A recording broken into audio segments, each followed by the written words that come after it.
রাতুলের পরিবর্তে এবার মডেলিং সেজে বর বেশে অভিনয় করলো কুসুমের সঙ্গে আয়ুষ্মান। হ্যাপি এভার 70 দেখা যাবে আজকের পর্বে। সম্পূর্ণ জানতে ভিডিওতে একটি লাইক দিয়ে চ্যানেলটি সাবস্ক্রাইব করে সম্পূর্ণ ভিডিওটি দেখতে থাকুন। গল্পের শুরুতে আমরা দেখতে পাবো মীনাক্ষী জোর করে জুস খাওয়াতে চায়, কিন্তু কুসুম বলে আমি খাবো না। তখন মীনাক্ষী বলে কেন খাবে না? খাও বলছি খাও। আর তুমি কেনই বা খাবে না? কিছুই তো বুঝতে পারছি না, তোমার কি হয়েছে? তখন কুসুম বলে আজ আমার জন্য এই কোম্পানি দেবীমা ঈশান সাহেব আর ছোটো সাহেবের জন্য একটা খুব বড় দিন, তাই আমি উপোস করেছি। আজ আমি কিচ্ছু খাবো না। তখন মীনাক্ষী বলে সে কি উপোস কেন?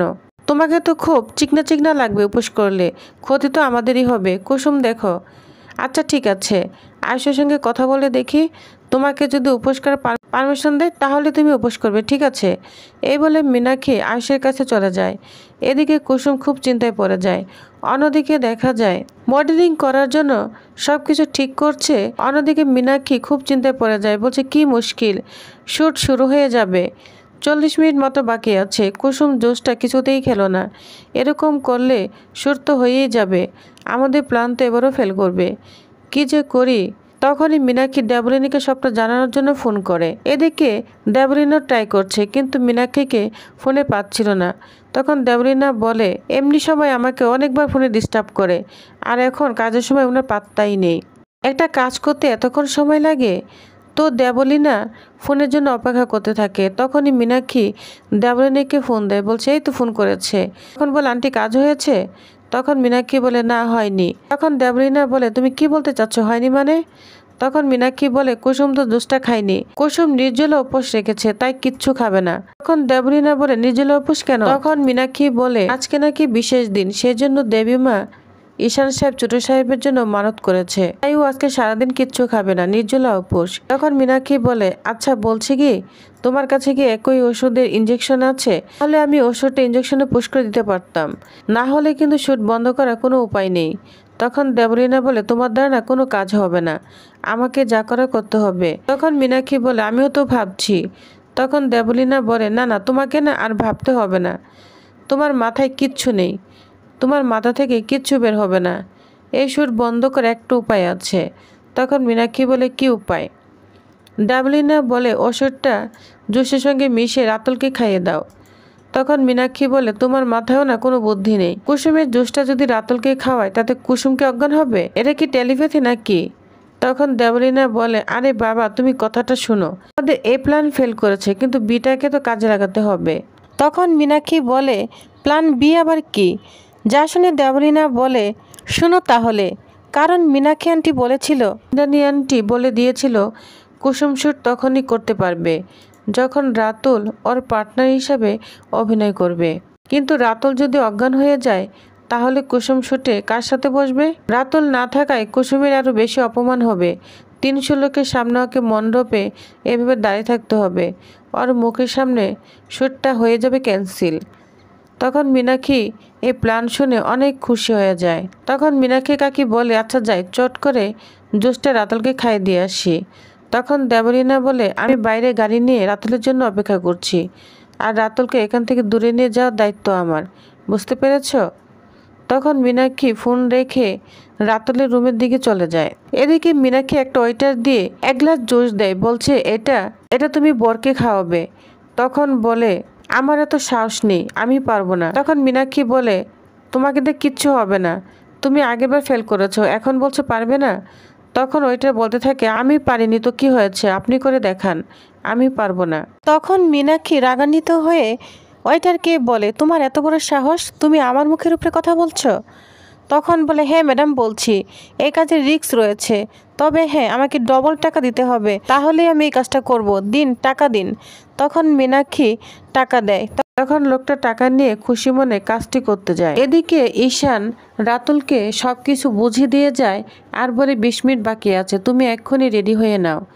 এটা বলে ঈশান ওইখান থেকে চলে যায়। এদিকে মীনাক্ষী আড়াল থেকে সব কিছুই দেখতে থাকে, আর ওইটার ফলের জুসটা নিয়ে রাতুলের রুমের দিকে চলে যায়। তখন ওইটা রাতুলকে 1 গ্লাস জুস দেয়, বলছে নিন এই জুসটা আয়ুষ স্যার আপনাকে পাঠিয়ে দিয়েছে। আর বললেন শুটিং শেষ হতে অনেক দেরি, ততক্ষণ না খেয়ে থাকতে বারণ করেছে, আমি এটা এখানে রেখে গেলাম। তখন ওইটা দুষ্টা রেখে চলে যায়। এদিকে রাতুল মনে মনে বলতে থাকে, কুসুম ইন্দ্রাণী ম্যাডামকে ঠিক নামেই ডাকে, উনি সত্যিই দেবীমা। আয়ুষ স্যার আর ঈশান স্যার ওনার শিক্ষাতে বড় হয়েছে। আজ এত বড় একটা ইভেন্ট শুটে আমার মতো একজন ছাপোষা মানুষকে কত ইম্পর্টেন্ট দিচ্ছে। আয়ুষ স্যারের সব দিকেই খেয়াল আছে। এই বলে রাতুল জুসটা খেতে যায়। তো জুসটা খেতে বলে এত তিতা কেন? তবু রাতুল জুসটা খেয়ে নেয়। এদিকে মীনাক্ষী তো অনেক খুশি হয়ে যায়। তখন রাতুল বলে, আমার কেমন যেন লাগছে, মাথাটা কেমন যেন ঘুরে ঘুরে যাচ্ছে। তখন মীনাক্ষী দেবরিনাকে ফোন করে জানিয়ে দেয় কাজটা হয়ে গিয়েছে। এদিকে শুটের সময় হয়ে গিয়েছে, সবকিছু প্রিপারেশন হয়ে গিয়েছে। তখন আয়ুষ বলে, ঈশান যা, তুই রাতুলের মেকআপ রুমে যা, দেখ কতটুক হলো, ওইখানে গিয়ে রাতুলকে নিয়ে আয়। আর আমি কুসুমের মেকআপ রুমে যাচ্ছি কুসুমকে নিয়ে আসতে। তখন দুই ভাই দুদিকে চলে যায়। এদিকে তো আয়ুষ্মান কুসুমের রুমে চলে এসেছে। কুসুমকে বউ সাজে দেখে আয়ুষ তো পুরো অবাক হয়ে তাকিয়ে থাকে। তখন কুসুম বলে, ছোট সাহেব আমাকে কেমন দেখাচ্ছে? তখন বলে, তোমাকে অনেক সুন্দর লাগছে। এদিকে দেবলীনা রাতুলকে ফলো করছে। তখন দেখে রাতুল একদম অজ্ঞান হয়ে পড়ে রয়েছে। মীনাক্ষী বলছে, এ বেঁচে আছে না মরে গেছে, কিন্তু নিঃশ্বাস তো পড়ছে। এদিকে দেবলীনাও চলে এসেছে ঘুমটা দিয়ে। তখন দেবলীনাকে দেখে মীনাক্ষী ভয় পেয়ে যায়, বলছে, দিন দুপুরে তুমি এভাবে আসছো আর আমি ভয় পাবো না? তখন মীনাক্ষী রাতুল উঠোটো বলে করতে থাকে। এদিকে দেবলীনা বলে, আন্টি তুমি এরকম ভয় পাচ্ছ কেন? ও যদি জানতে পারে আমরা এসেছি এবং সবাই যদি দেখে আমি এসেছি তাহলে আমাকে চিনে যাবে না, এজন্য এভাবে এসেছি। তখন মীনাক্ষী বলে, তুমি চালাক জানি, এত চালাক তা আগে বুঝতে পারিনি। তখন দেবলীনা বলে, শোনো আন্টি, এখনো কিন্তু কাজ শেষ হয়নি, বুঝতে পেরেছ? এখন কি করবে বলো? ওকে না গায়েব করতে হবে। যদি গায়েব হয়ে যায় তাহলেই ফটোশুটটা ক্যান্সেল হয়ে যাবে। বিয়ের শুট মণ্ডপে হবে না, কারণ বরই থাকবে না, বুঝতে পেরেছ? সমস্ত ব্যবস্থা আমি করে রেখেছি, তুমি দাঁড়াও। এদিকে আয়ুষ তো অবাক হয়ে তাকিয়ে আছে কুসুমের দিকে। তখন বলে, দাঁড়াও কুসুম, আরেকটা জিনিসের অভাব রয়েছে। তখন একটা কাজলের টিপ নিয়ে কুসুমের গালে এঁকে দেয়। তখন কুসুম অবাক হয়ে আয়ুষের দিকে তাকিয়ে থাকে। এদিকে দেবলীনা এবং মীনাক্ষী কাকি রাতুলকে টানতে টানতে রুম থেকে নিয়ে যায়। এদিকে ঈশান রাতুলকে কোথাও পাচ্ছে না। তখন ভয় পেয়ে যায়, ফোন করে রাতুলকে কোথাও খুঁজে পাওয়া যায় না। তখন ঈশানের কাছে চলে আসে, বলছে, ভাইদা সর্বনাশ হয়ে গিয়েছে, তাড়াতাড়ি আয়, কারণ রাতুলকে কোথাও খুঁজে পাওয়া যাচ্ছে না। যা শুনে আয়ুষ তো অনেক অবাক হয়ে যায়, বলছে, কি বলছিস? শুটের তো সময় হয়ে গিয়েছে, এখন কি করব? তুই যা ভালো করে একটু খুঁজে নে। তখন ঈশান বলে, ভাইদা আমি অনেক খুঁজেছি কিন্তু কোথাও রাতুল নেই, ফোনও অনেক ট্রাই করেছি কিন্তু ফোনও লাগছে না, ফোন আনরিচেবল দেখাচ্ছে।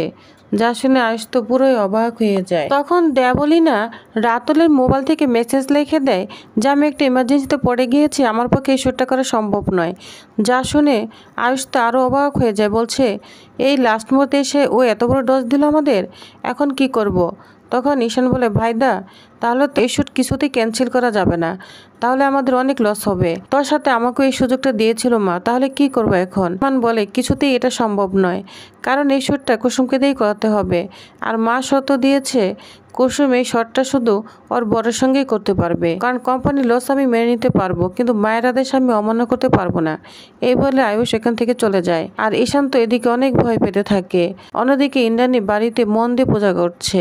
এদিকে কুসুম বলে, কি ব্যাপার? ছোট সাহেব ঈশান সাহেব এদিকেই আসছিল, আমাকে ডাকতে আসছিল, তাদের তো এখনো দেখছি না।